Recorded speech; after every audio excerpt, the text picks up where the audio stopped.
A dark wind blows across the face of a murdered world. The sky is a funerary shroud, covering a land twisted with craters and pockmarked with oceans of melted soil. Katrath, throne world of the Regenium as it was.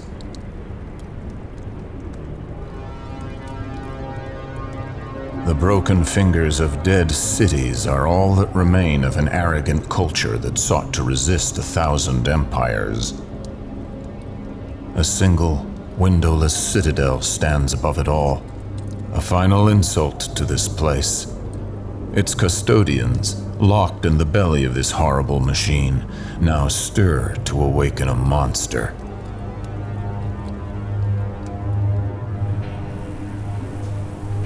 Beneath the fortress lies a vast manufactory complex of grinding engines that produce the tools of war. No king or noble lord dwells here. They are all long dead, with their gods and ideals. Yet their dungeons still keep strange beasts.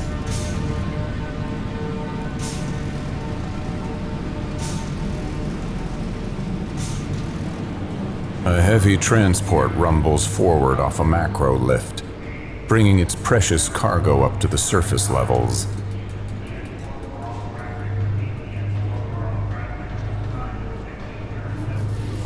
Unlike some other worlds of the hegemon, the denizens of this fortress deliberately shun innovation for reliability. The transport, the twitching ergoid robotics, even the ancient cryocell are all centuries old, but are proven in their task. The vehicle grinds to a halt, and a dozen men and women rush forward with the precision of ring racer mechanics, opening fuel lines to power the activation.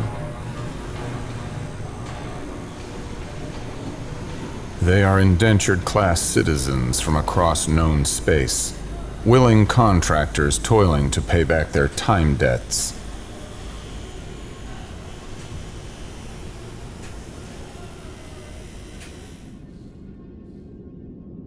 Serving the macro corporations that finance this place grants a 10-fold improvement in credit score compared to any other position.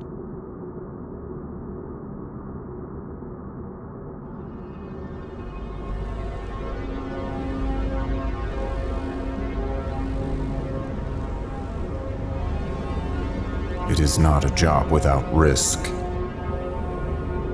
In the most extreme cases for the truly desperate, there is encasement. Bodily fluids and mimetic imprints are siphoned for feed in the purest form of transaction. Life for life. The sleeping giant exists in a state of peace, beyond a universe it could never find its place in. But even for those who believe themselves beyond the pursuit of profit, there must still be an exchange.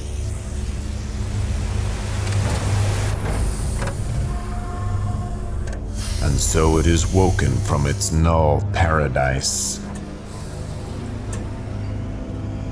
A foul stench seeps onto the manufactory floor as resuscitation systems roar to life. The creature stirs, its mind returning from the void in a hurricane of insanity.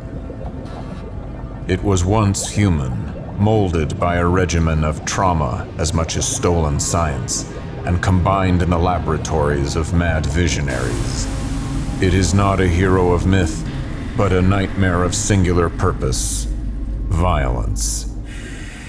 Cryogenic crystals instantly evaporate into toxic fumes. An emaciated frame, corded with reinforced muscle and powered by Grade 1 organoids, rises. Provolved, augmented, changed.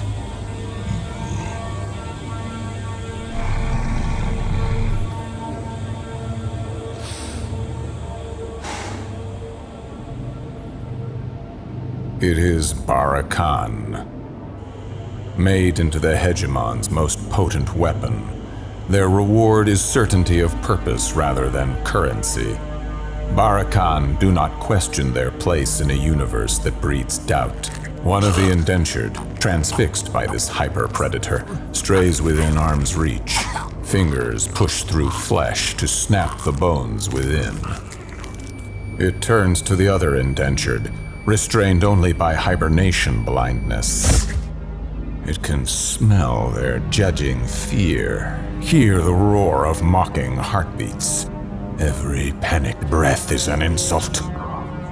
It will kill everything and everyone that... A fog of Carfin tranquilizers and benzoic relaxatrant stops the onslaught before it can start. The thing is subdued, temporarily.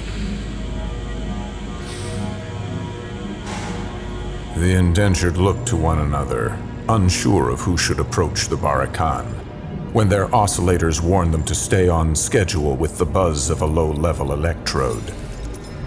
The Tetsadine-branded assault harness is fitted to the naked frame of the Barakan, linked to their nervous system via empathic spikes and filled with lubricant.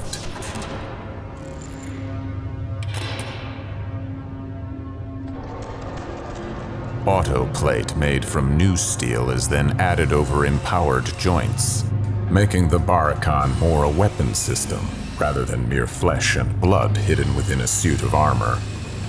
The Barakan's only sign of awareness is when the MMV Basuta gauntlets are fitted. Empathic nerve bundles cause its quark alloy blade to briefly slide out, like the claws of a predator dreaming of its last kill.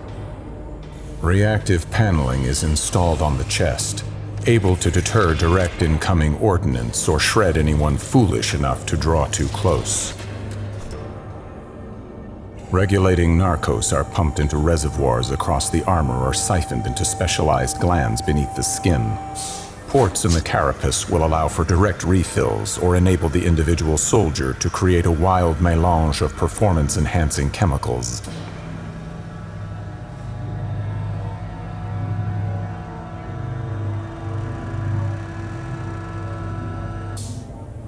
Finally, the Khajiit hood built into the Barakan's helmet descends. Delicate neural conductive stilettos made from psychoactive materials enter directly into 6 input slots that pierce through white, gray, and finally black matter. Uploaded data suffuses the Kotar's brain. Scrolling information refracts through the eyes, glowing faintly in the dim light of the chamber. The indentured look upon their work with something like contempt and earnest pride. The Barakan's psyche is filled with statistical breakdowns of its new contract, forming a preternatural understanding of its purpose. It will be given flyover data of the location and the personality and psychological breakdowns of everyone the hegemon is aware of in a combat zone, both friendly and oppositional.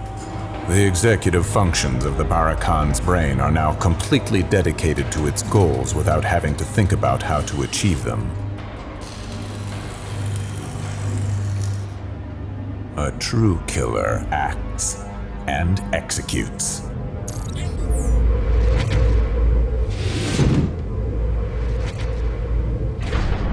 The twin-barreled Mauler M600 has become synonymous with the Barakan as much as their auto harness. Originally, the Maulers were a vehicle-mounted pintle weapon. The Barakan lifts it with a single empowered hand. Empathic integration forms between palm and grip, connecting simple logic cores to the wielder, making micro-corrections that ensure a 200% increase in accuracy. Mixed ammunition allows for devastating versatility, but the gun can also be switched to output a truly obscene fire rate. Time-hardened, self-sharpening depletalloy rounds capable of adiabatic shearing will, on impact, create an explosive environment that will ignite the oxygen molecules of a target.